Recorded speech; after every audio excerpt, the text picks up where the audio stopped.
aspirar a resolver la situación en el mismo momento que se está generando. No es que la Biblia dice no se ponga el sol sobre nuestro enojo, cójalo con calma, porque eso es lo que establece la Biblia, pero hay un proceso humano que se tiene que dar. Y hasta que la persona no esté en una capacidad receptora de recibir lo que le queremos decir, el emisario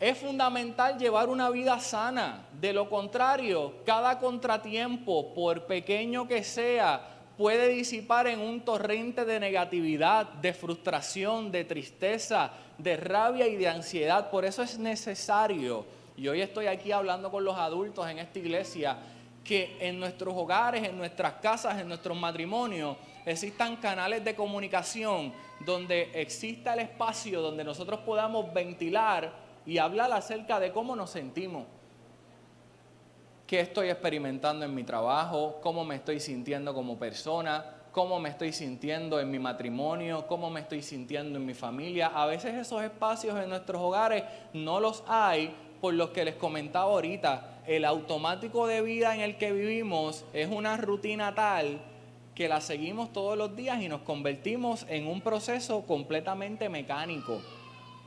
Y a veces los espacios de expresión carecen. Mi esposa tiene una dinámica en casa y es el palo de la reconciliación. Y tiene allí una especie de pedazo de madera y cuando hay situaciones conflictivas es necesario que nos sentemos y las dialoguemos. Ahora bien, cuando ella tiene el palo yo no puedo decir nada. Porque es un momento que yo estoy poniendo en práctica ahí dos cosas. Uno, aprender a escuchar. Dos, aprender a hablar cuando es mi momento. Necesitamos escoger cuándo vamos a hablar. Yo no puedo aspirar a estar estable emocionalmente. Yo no puedo aspirar a resolver la situación en el mismo momento que se está generando. No es que la Biblia dice no se ponga el sol sobre nuestro enojo, cójalo con calma. Porque eso es lo que establece la Biblia, pero hay un proceso humano que se tiene que dar. Y hasta que la persona no esté en una capacidad receptora de recibir lo que le queremos decir, el emisario. Entonces, ¿qué pasa? Que acá está, vamos a quedarnos con esa dinámica matrimonial, acá está la esposa encendida y acá está el esposo que quiere resolver y mitigarlo rápido, porque los hombres somos así, resolvemos las cosas en un 2x3 y se acabó. Pero parte de lo que es la figura femenina necesita que se le valide, necesita que se le escuche, necesita que se le comprenda y necesita que se le preste atención. Caballero que está aquí, cuando usted tenga ese momento, mírela a los ojos. Oye, mire que yo se lo he dicho a mi esposa, es que yo te estoy escuchando y ella me dice, yo quiero que me mires. Porque cuando tú me miras es que yo entiendo que tú me estás prestando atención. Para nosotros quizás no tiene importancia, para ella sí. ¿Qué pasa con esto? Que el matrimonio es de dos, no es de uno. Y somos un complemento. Y yo creo que esa es la mejor forma en la que nosotros alcanzamos el funcionamiento de lo que es ser un complemento. ¿Nos estamos entendiendo, iglesia? ¿Dudas, preguntas, comentarios? Hermana.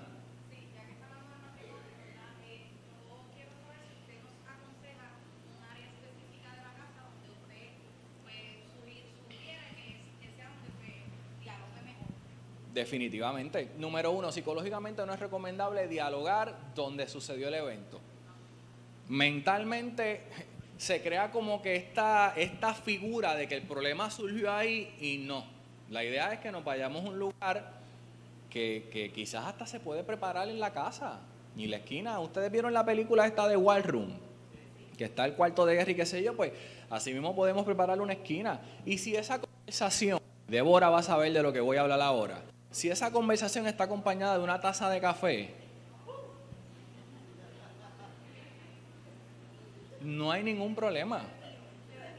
Pero tiene que haber un común acuerdo y tiene que haber un proceso decisional donde los dos escojan cuál es el lugar. Porque por ejemplo, si yo escojo el lugar y digo a mi esposa, este es el lugar donde vamos a resolver nuestro problema, estoy imponiendo algo. y no estoy trabajando en equipo. Y son cosas simples, pero son cosas que mi pareja va a comenzar a ver y muchas veces la persona calla y entonces nos adentramos en este proceso de sujeción errónea. Porque la Biblia habla de una sujeción, digo, yo sé que la charla no es matrimonial, pero como vi que dividieron poblaciones, pues puedo tocar estos temas. Y en ese aspecto se aplica la sujeción correctamente, porque el hombre es la cabeza, pero la mujer es el cuello, es los brazos, es las piernas, es el resto del cuerpo, y tiene que haber un acuerdo entre los dos. Pero sí, es necesario que ese lugar se establezca. Aclare su duda. Vamos allá. Entonces, entrando de lleno en la preocupación, ¿qué es eso que llamamos preocupación? Mire esta simbología. La preocupación se enfoca, como establecí ahorita, en el futuro, y cuando nosotros nos preocupamos hacemos algo similar a lo que hacen los perros. ¿Cuántos tienen mascotas aquí caninas? Pues mire lo que hacen los perros. Con los huesos los muerden, los mastican.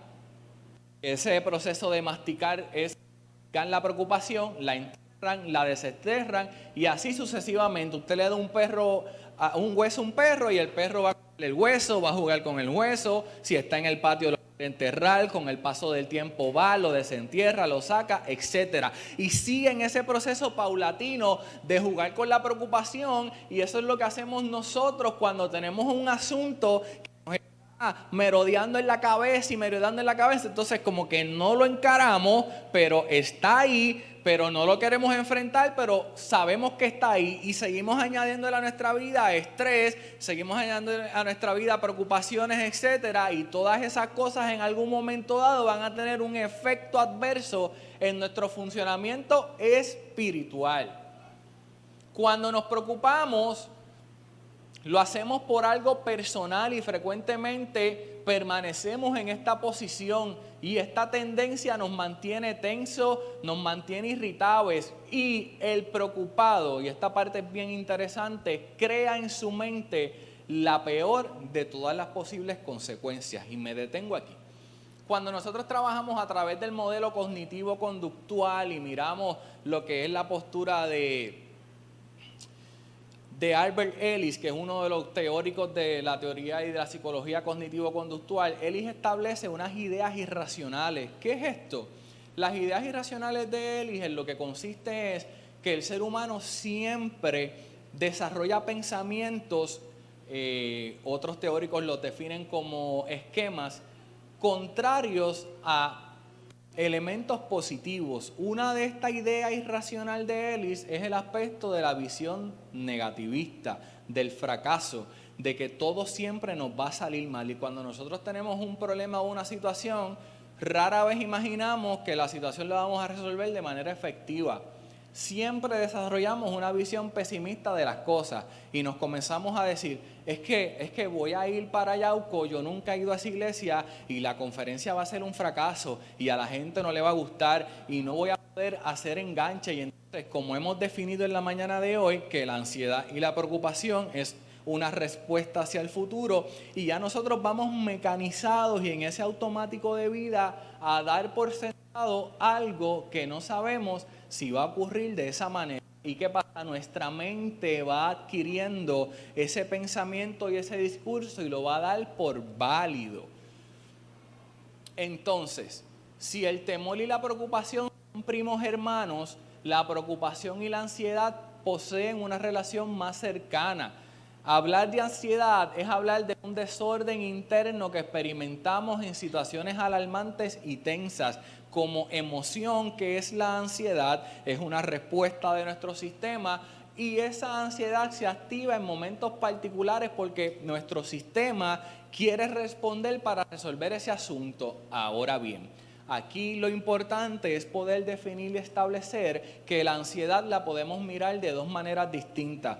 Miramos la ansiedad en su sentido positivo y miramos la ansiedad en su sentido negativo. Sentido positivo, el ejemplo que usualmente utilizo cuando ocurrieron los temblores, cuando ocurre el primer temblor, quizás nadie se lo esperaba y todo el mundo reaccionó en histeria y de una manera alarmada. Ahora bien, ya supimos que ocurrió un temblor ¿qué hizo automáticamente la mayoría de las personas después de ese primer temblor?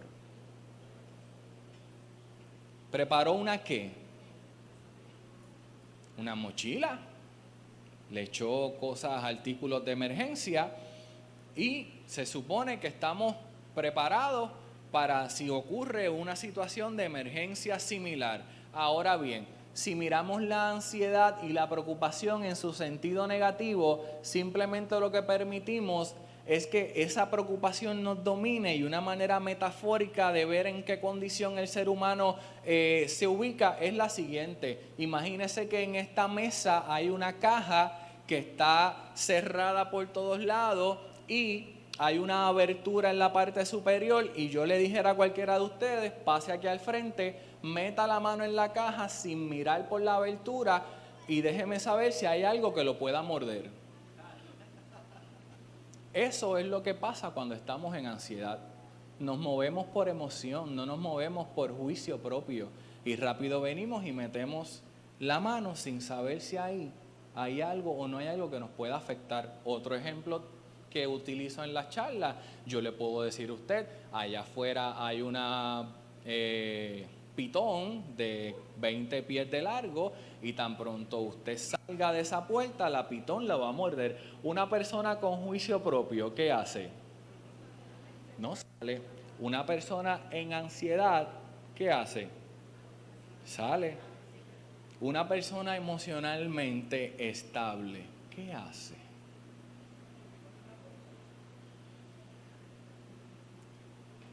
Si usted escuchó lo que yo le dije, una persona emocionalmente estable, lo primero que va a hacer es clarificar si lo que yo le estoy diciendo es verdad. Nos asomamos por la ventana, pero sin saber si la pitón está allá afuera, ya yo voy mecanizado.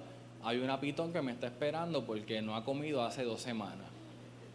Yo no soy veterinario, yo no sé cada cuánto tiempo come una pitón, pero damos el ejemplo así.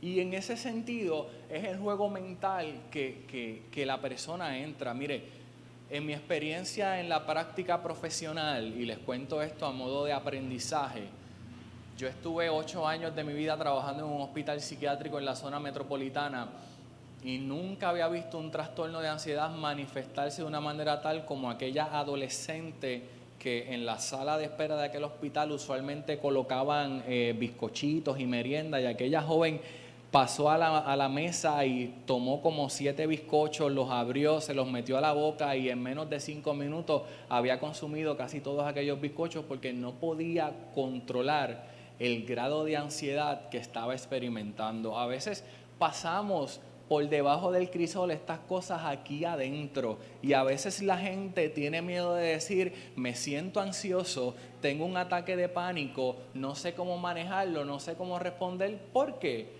Porque a veces desarrollamos lo que es la sobreespiritualización y pensamos que ora, ayuna y Dios lo va a resolver. Y que conste, yo respeto, creo y predico la soberanía del Dios vivo y de poder. Porque si hoy yo estoy aquí y si mi mamá vive, es porque Dios levantó a mi mamá de una cama de intensivo cuando apenas yo tenía horas de haber nacido. Pero nosotros tenemos que entender que Dios ejerce una parte y el ser humano ejerce otra. Si hay algo que Dios le ha dado al hombre, es la sabiduría para poder manejar las cosas. Con el respeto del pastor aquí presente, a veces hay líderes en los altares que son expertos en el asunto de la espiritualidad, pero a veces hay gente aquí abajo que tiene situaciones que no necesariamente están ligadas a la espiritualidad y necesitan tocar otra puerta donde pueda decir, yo no sé manejar mi sintomatología depresiva,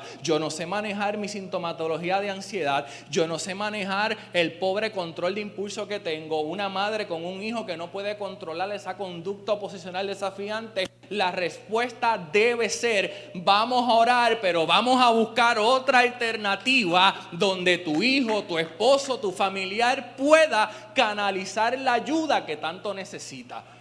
Entonces, esta es la parte que a veces la iglesia ortodoxa, y esa es la iglesia de donde yo vengo, la iglesia ultraconservadora, no quiere entender, pero tenemos que entenderlo.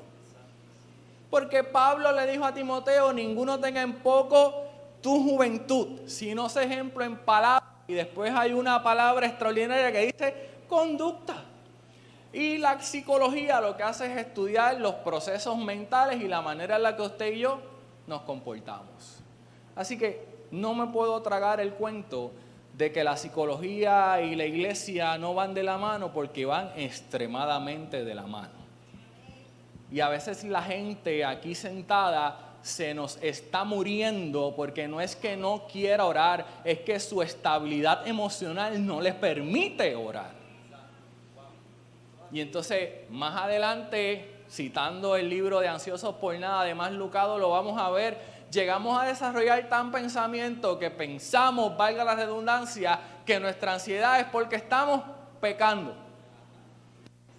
Y entonces concluimos que la hermana, no sé, la hermana X que está allí sentada, que siempre se levanta, canta el coro, alaba ahora, hoy está apagada, porque ese es el adjetivo que utilizamos, está apagada, es porque hizo algo que no debía. Y de seguro la hermana X está aquí sentada diciendo, Señor, ya yo no puedo con la lucha que tengo con mi esposo. Tú sabes que él es líder y todo, pero en casa el maltrato emocional que yo estoy sintiendo es tanto. Y yo necesito que tú envíes a alguien. Y la iglesia toda mirando a la hermana X, esperando que la hermana X diga algo. Y la hermana X lo está diciendo todo. El problema es que carecemos de discernimiento.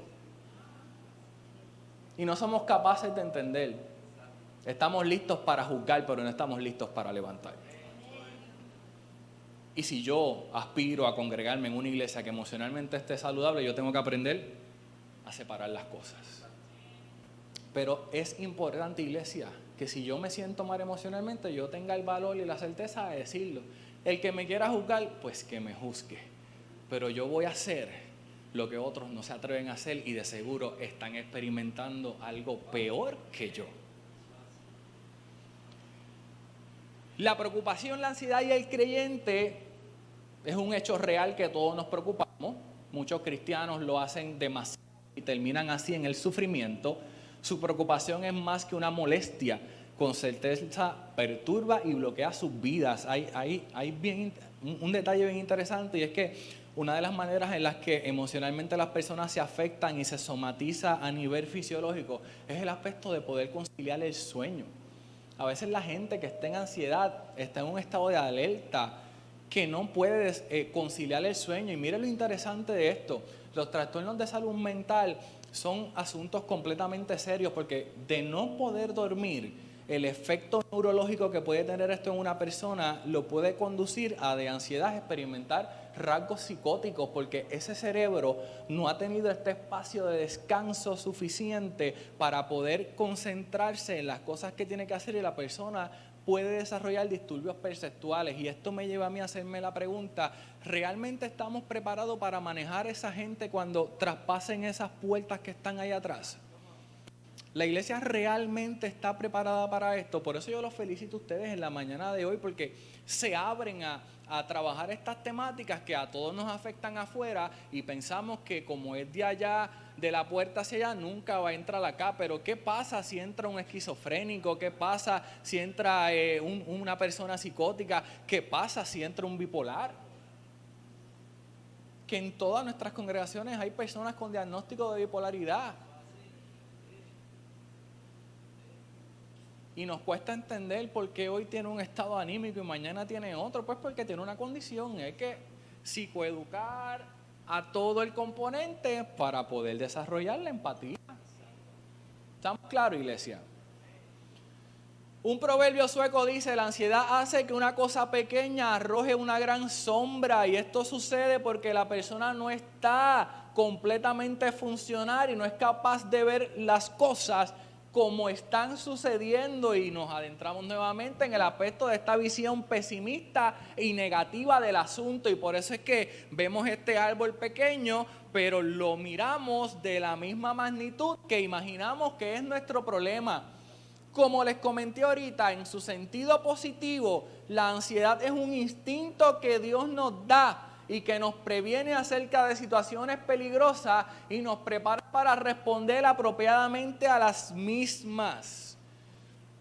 Muchos versos de la Biblia describen los efectos del temor, la preocupación y la ansiedad, y otros revelan que una vida libre de preocupaciones cosecha muchas recompensas positivas. Yo no les puedo asegurar a ustedes que vamos a vivir una vida libre de preocupaciones y libre de problemáticas, no. Pero en esta mañana mi intención es hacerle entender dos cosas. Si mi vida está centrada y dirigida por Cristo, yo voy a tener la capacidad suficiente de entender y reconocer cuándo necesito trabajar otras áreas de mi vida. Cristo no me prometió que este camino en la tierra sería fácil, pero si algo Él prometió es que estaría conmigo.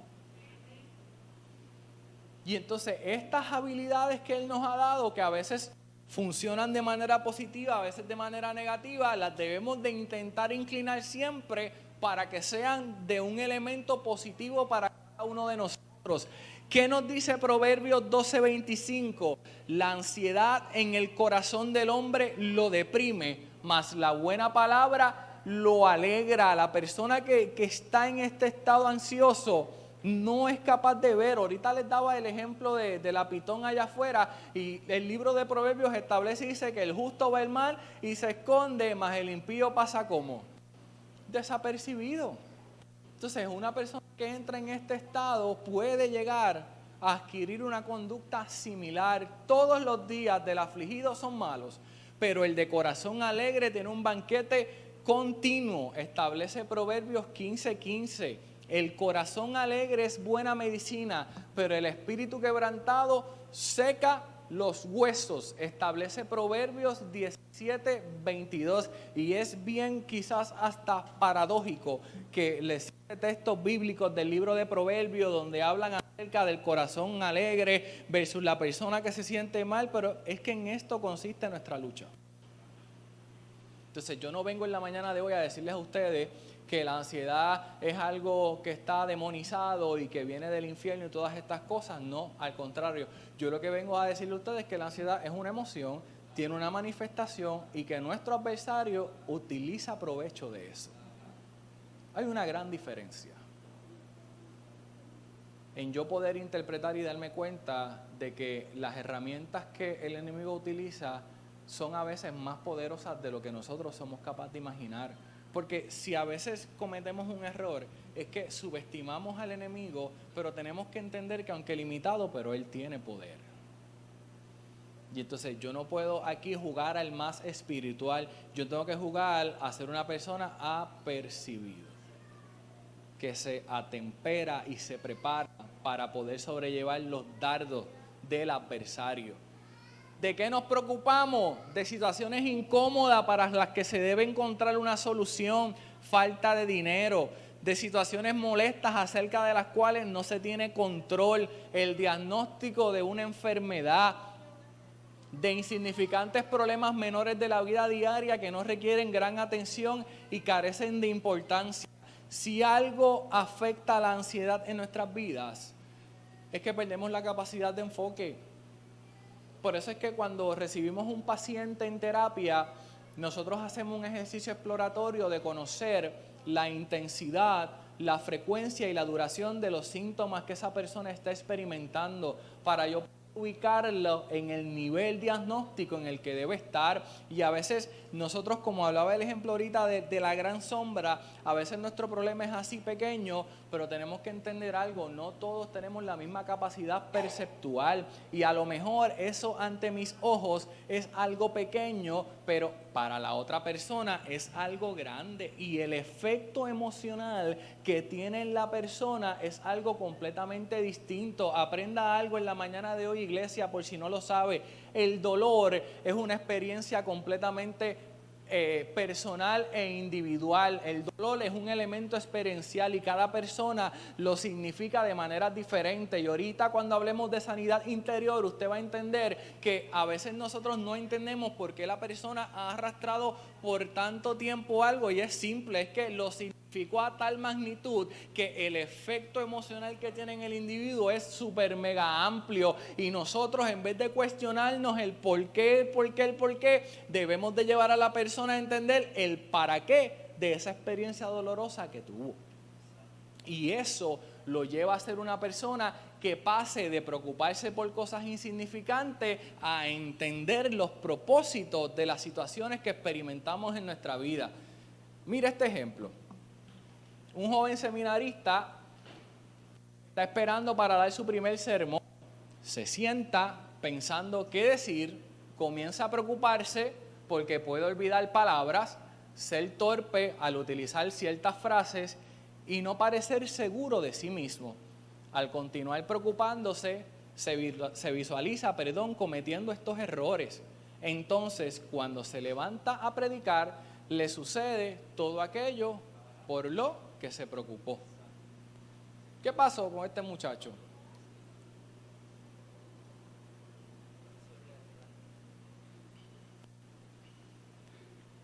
Quizás parece irónico, pero a veces llamamos tanto lo negativo que lo atraemos a nosotros. Y es así. Mire, cuando yo estaba intentando revalidar para ser psicólogo licenciado en este país, yo fracasé 2 veces en mi reválida.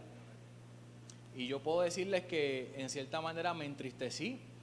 No quería saber, me dio coraje, tiré los libros, tiré el repaso de estos $2 que pagué. Y yo decía, wow, después de tanto estudiar, para nada, porque rápido la visión negativa se activa. Pero mi esposa estaba ahí, dale, anímate. Y me costó trabajo, me costó acostarme a las 3 de la mañana, pero me costó entender algo, que el tiempo del Señor es perfecto y que las cosas suceden cuando tienen que suceder y que mi calendario no es el calendario de Dios. Y yo necesito entender que lo que yo voy a hacer, yo necesito encomendarme al Señor, así sea lo más simple que yo vaya a hacer. Así sea pararme en la puerta de la escuela, como hice el miércoles, a darle un sticker con una afirmación positiva a los nenes y un caramelo. Yo necesito encomendarme al Señor para que el propósito de lo que yo estoy haciendo pueda cumplirse en algún momento. Lo que pasa es que en la actualidad yo quiero ser el emisario, yo quiero ser el testigo del milagro y yo quiero ser el acompañante de la persona sobre la cual sucedió el milagro para cuando lo venga a testificar a la iglesia, cuando Cristo solamente me llamó a sembrar la semilla. No necesito pauta, no necesito seguidores, simplemente necesito ser el seguidor yo y entender que el que me llamó va por encima de todas esas cosas. Si yo aprendo a adquirir esa visión de vida, no importa lo que vaya a hacer y dónde lo vaya a hacer, me va a pasar todo lo contrario a lo que le pasó a este joven. Déjeme acelerar. El preocuparse intensamente acerca de la posibilidad, como les dije, de que ocurra algo y no previene que ocurra. Déjeme leerlo otra vez. El preocuparse intensamente acerca de la posibilidad de que ocurra algo no previene que ocurra y puede en realidad contribuir a que se produzca. Es decir, yo puedo preocuparme intensamente por algo y no voy a tener el control de que eso ocurra o no ocurra. Sin embargo, si usted dedica la misma cantidad de tiempo y energía planificando cómo supera sus probables errores y cómo visualiza su éxito, como hace con su fracaso, su desempeño será mucho mejor. Resumiendo este slide, el resultado de lo que hagamos va a depender de en qué yo decido pensar. Proverbios 23:7, porque ¿cuál es su pensamiento en su corazón? Tal es él. Según nosotros pensamos, asimismo nosotros somos. Nuestro peor enemigo no es el hermano, no es la hermana, no es el compañero de trabajo. El peor enemigo somos nosotros mismos, particularmente nuestra mente. Aprendamos a dialogar de la siguiente manera y cuestionarnos de esta forma. ¿Qué pasa si no logro sobreponerme a mi preocupación? Y en vez de cuestionarnos eso, cuestionémonos lo siguiente: ¿qué pasa si supero mi preocupación? ¿Qué pasa si echo a perder todo y pierdo mi trabajo? ¿Qué pasa si todo lo hago bien y conservo mi trabajo? ¿Qué pasa si fracaso en el examen? ¿Qué pasa si apruebo el examen y me desenvuelvo exitosamente? Apliquemos el principio de reemplazo. el contexto negativista, siento que mis sentimientos de angustia están controlando mi vida, odio esta situación, me siento atrapado. De manera positiva podemos decir, bueno, simplemente es ansiedad, no es importante, la ansiedad es parte de la vida, he ido mejorando, estoy aprendiendo a controlarla. Oswald Chambers dijo lo siguiente, y escuche bien esta parte, que me gustaría que quedara grabada en sus mentes. Nuestras inquietudes y nuestras preocupaciones son causadas por calcular sin tener en cuenta a Dios. Cuando elegimos preocuparnos, esto implica una ausencia de confianza en Dios. El problema en este caso es no elegir el aprender cómo minimizar o superar la preocupación. Simplemente Dios tiene que ser el antes, el ahora y el después en nuestras vidas. Podemos tocar todas las puertas que tengamos, pero Dios, necesitamos ubicar a Dios en un lugar de prioridad en nuestras vidas, iglesia. Lucado, hablando del aspecto de respuestas bíblicas a la oración, dice lo siguiente, lo que les comenté ahorita.